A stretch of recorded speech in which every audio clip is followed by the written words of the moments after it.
Hello everyone. In this video, we are going to discuss about the physiotherapy.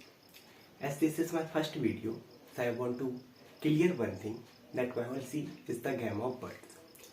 Biology is the understanding subject, not the learning subject. So start from the physiotherapy. The physiotherapy is made up of two words. First one is physio and the second one is therapy. The physio means the body and the therapy means the treatment. So physiotherapy is the treatment of body or any injury or disease. But the important thing is that physiotherapy is the treatment of any injury or disease but without medicine. अब आप लोगों के मन में एक doubt हो रहा होगा कि सर आखिर आप कहना क्या चाहते हो। एक तो आप बोल रहे हो कि physiotherapy is the treatment, but on the other hand you are saying that without medicine, हम बिना मेडिसिन के किसी को ट्रीटमेंट कैसे दे सकते हैं? बिल्कुल दे सकते हैं। The physiotherapy is given by the water, massage, heat, radiation, exercise etcetera. इसमें पर्टिकुलरली जो हम वाटर देते हैं, it give in the form of hydrotherapy. The heat give in the form of hot packs and cold packs, and the radiations are give in the form of radiation therapy.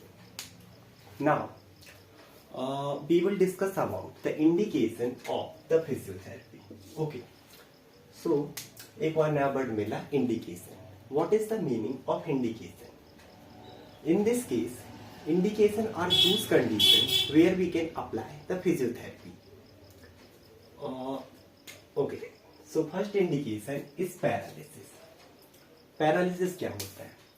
Paralysis is defined as the total loss of function. Okay, so यहाँ पर हम देखेंगे कि paralysis के cause क्या क्या हो सकते हैं. The paralysis is mainly caused by three factors. The first cause is artery obstruction. अब आर्टरी ऑब्स्ट्रक्शन हमारा पैरालिसिस कैसे कॉज कर सकता है, इसे हम देखते हैं.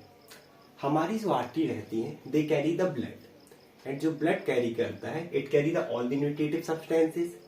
एंड ये जो न्यूट्रिटिव सब्सटेंसेस रहते हैं हमारी बॉडी के हर पार्ट के लिए नेसेसरी होते हैं, क्योंकि हमारी बॉडी जितनी भी सेल्स हैं वो प्रोडक्शन करती हैं एनर्जी का, किसके थ्रू? न्यूट्रिटिव सब्सटेंसेस के थ्रू.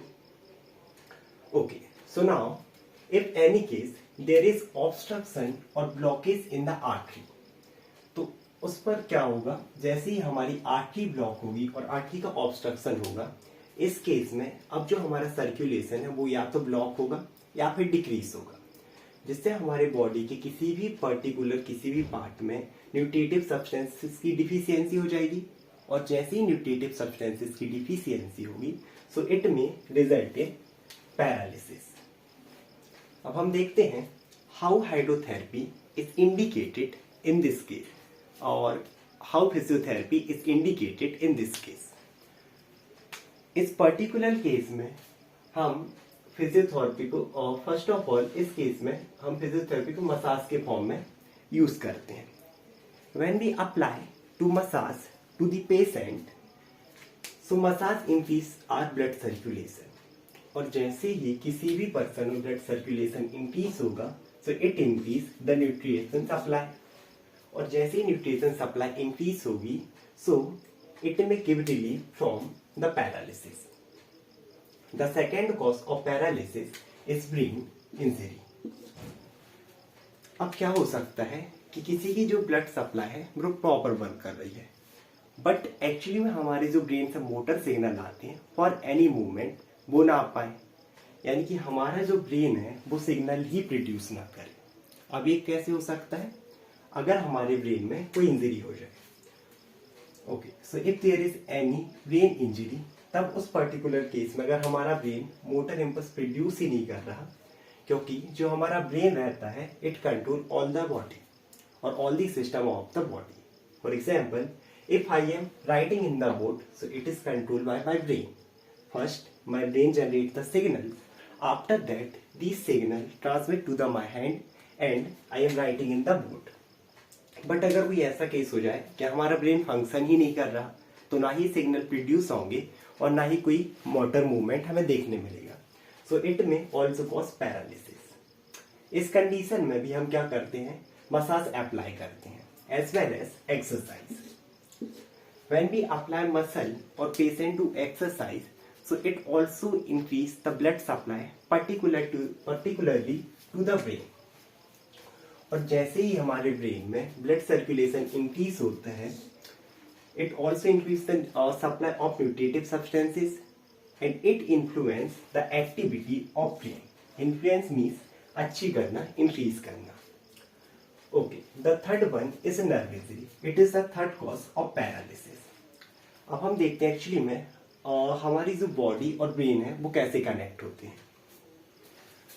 फर्स्ट ऑफ ऑल हमारा ब्रेन है, यही पूरे मोटर इम्पल्स जनरेट करता है एंड अदर सेंसेशन जो कि कहाँ जाते हैं, हमारी बॉडी में। ठीक है, for example I am writing on the board, so first the signals are generating in my brain and then the signals are sending to my body और माई फिंगर्स। अब सिंपल सी बात है, अगर हमारे सिग्नल्स एक रीजन से दूसरे reason तक ट्रांसमिट हो रहे हैं तो किसी मीडियम के थ्रू तो होंगे, because medium is necessary. Without medium this signal can not transmitted. यहाँ पर जो मीडियम होता है वो होती है नर्व्स। ये एक्चुअली में जो आप लोग सिग्नल्स टाइप के दिख रहे हैं, ये क्या है, नर्व्स। तो अब हम इसको कैसे समझ सकते हैं, जस्ट सपोज कीजिए हमारे पास क्या है, एक स्विच है। हमारे पास क्या है, वी हैव अ स्विच, और पर्टिकुलरली हमारे पास क्या है, हमारे पास एक है बल्ब, इलेक्ट्रिक बल्ब लेके चलते हैं। अब अगर हमें इस बल्ब को जलाना है तो सिंपल सी बात है, हमें स्विच को ऑन करना पड़ेगा और ये बल्ब क्या हो जाएगा हमारा, ऑन, क्योंकि इनके बीच में, लेकिन यहाँ पर मीडियम क्या रहेगा, वायर। अब हम देखते हैं हमारा जो स्विच है एकदम सही है, एज वेल एज हमारा बल्ब है वो भी एकदम सही है, बट जो इन दोनों के बीच का कनेक्शन है जो कि क्या है, ये इलेक्ट्रिक वायर्स, अगर यही डैमेज हो जाए तो अब हमारा जब स्विच सही भी है तब भी हमारा बल्ब ऑन नहीं होगा। As this, if our brain is functioning properly, our body और the particular part, for example hand ले लीजिए, इट ऑल्सो वर्क प्रॉपरली, यानी कि हमारा brain particularly motor signal produce कर रहा है और जो हमारा हैंड है वो भी पर्टिकुलरली वर्क कर रहा है। बट जो यहाँ इन दोनों के बीच का कनेक्शन था, the connection between the brain and body, अगर ये डैमेज हो जाता है तो जो सिग्नल्स हमारे ब्रेन से प्रोड्यूस हो रहे हैं वो हमारे बॉडी या किसी पार्ट तक पहुंच ही नहीं पाएंगे। So it also may cause paralysis. इस कंडीशन में हम क्या करते हैं, how physiotherapy is indicated in this case, we also apply the massage, or we can apply the galvanic current, Faradic current. अब हमारा जो galvanic current है and Faradic current, these both are applied depending upon the situation. क्योंकि जो हमारी nerve injury है, it can be of three type: neuropraxia, axontomesis and neurotomesis. तो depending upon the condition हम ये ट्रीटमेंट इसमें देते हैं। अब एक्चुअली में ये क्या करते हैं जिससे हमारा पैरालिसिस ठीक हो जाता है, ये जो रहती हैं they increase the regeneration. What is the meaning of regeneration, because it is the new word. री मतलब होता है फिर से, जैसे अपन लोग गेम खेलते हैं ना, रीस्टार्ट, रीस्टार्ट, रीकंटिन्यू, तो री मतलब फिर से, एंड जनरेशन मीन्स बनना ऑफ नर्व फाइबर। ये क्या करता है, पर्टिकुलरली जो हमारे नर्व फाइबर डैमेज हुए थे उनको फिर से जनरेट कर पाता है, और इससे क्या हो सकता है, it may give relief from the paralysis. So this is our first indication. Now the second one is ligament pathology. Okay, so ligament क्या होते हैं, ligaments are the connective tissue जो कि किसे जोड़ते हैं, ligament connect bone to bone. इसके अलावा the another one is pathology. The patho is always related to disease. आप लोगों ने पैथोजन सुना होगा। पैथोजन्स ऐसे एजेंट होते हैं जो कि कोई भी डिसीज कॉज कर सकते हैं। They can be any viruses, bacteria etcetera. So patho is related to disease and ology. Ology means study. Ligament pathology क्या कंडीशन होती है, ligament pathology is the condition in which ligament does not perform its work properly. इस condition में अब हम देखते हैं कि फिजियोथेरेपी कैसे इंडिकेटेड है. In this particular case, we apply the massage. Or when we apply to massage, the circulation is increased, also it increase the nutrition supply. और जैसे ही न्यूट्रिशन सप्लाई आती है so it increase the regeneration, same as in the case of nerve. Okay, the third one is muscle spasm. Muscle spasm. अब actually हमारे body की जो भी movement perform होते हैं मोस्टली लोगों को लगता है कि वो बोन से परफॉर्म हो रहे हैं. एक्चुअली इट इज राइट कि हमारे जो मूवमेंट है वो बोन से परफॉर्म हो रहे हैं, बट जो बोन से मूवमेंट परफॉर्म करवा रहा है वो क्या है? Muscle. Without muscles we can not perform any movement. And second word is spasm. Spasm means the spasticity, or we can say that the tightness. It means muscle का tight हो जाना क्या कहलाता है? Muscle spasm. अब ये भी paralysis में रिजल्ट कर सकता है, जैसे कि आप लोगों ने देखा होगा. कई लोगों को कैसा पैरालिसिस होता है? Suppose if someone is suffering from the paralysis of hand, हमें नहीं देखते वो किस केस से हुआ है. कई लोगों को जो हैंड रहता है वो particularly extension, full range of motion में ज्वाइंट रहते हैं, जो कि ये हाथ को वो पास नहीं ला पाते. इस टाइप से ये इसे अपन बोलते हैं स्पास्टिसिटी. मसल का क्या हो जाना? स्पास, टाइटनेस हो जाना. वो इंसान अब अपने हाथ को पास नहीं ला पा रहा. इस कंडीशन में भी we also apply massage. Massage क्योंकि क्या करती है? It increase the blood circulation as well as it increase the temperature of the body and the particular on that part. और जैसे ही उस पर्टिकुलर पार्ट का टेम्परेचर और मसल का टेम्परेचर इंक्रीज होगा so it increase the general flexibility. और जैसे ही flexibility increase होगी तो अब हमारी जो मसल है, जो स्टिफनेस थी, उसकी स्टिफनेस कम हो जाएगी, जिससे अब जो पर्टिकुलर वो पेशेंट है वो हमारे मूवमेंट अच्छे से परफॉर्म कर पाएगा. Next one is joint stiffness. Okay, तो जॉइंट क्या होता है? Joint is the junction between two bones. यानी कि जैसे फॉर एग्जांपल एल्बो जॉइंट, यहाँ पर होते हैं इंटरफैलेंजियल जॉइंट, जो कि इन फैलेंजेस के बीच में होते हैं. इन फिंगर बोन को हम फैलेंजेस बोलते हैं. Apart from this knee joint, ankle joint. तो ये नॉर्मली क्या हो गया? Joint stiffness. स्टिफनेस का मतलब मैं बता चुका हूँ. इट मीन्स द रिजिडिटी, कि मूवमेंट्स का रिजिड हो जाना. यानी कि जो नॉर्मली फॉर एग्जांपल अगर मैं एल्बो के मूवमेंट बहुत इजीली परफॉर्म कर रहा हूँ, कुछ पेशेंट में क्या होता है कि ये जो मूवमेंट है वो या तो परफॉर्म ही नहीं कर पाते हैं या परफॉर्म तो कर पाते हैं बट बहुत ज्यादा फोर्स लगाने के बाद. अब एक्चुअली जो जॉइंट स्टिफनेस है ये लिगामेंट पैथोलॉजी और मसल स्पास से ही कॉज होती है.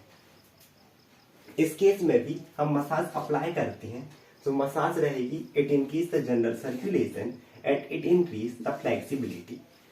और जैसे ही फ्लेक्सिबिलिटी इंक्रीज होगी सो स्टिफनेस हमारी डिक्रीज हो जाएगी. The next one is tumour. Okay, so another new words tumour और कैंसर. नॉर्मली कैंसर सभी को पता होगा, सभी ने देखा भी होगा, टीवी में ऐड आती हैं, गुटखा, तंबाकू, इस सब से किसी के मुंह में कैंसर हो जाते हैं, एकदम पूरा पार्ट निकाल देते हैं. तो ट्यूमर को ही अपन क्या बोलते हैं? कैंसर. अब ट्यूमर इस पर्टिकुलर केस में क्या होता है? हमारे किसी भी पार्ट की जो सेल्स हैं उसकी एक्सेसिव ग्रोथ हो जाती है.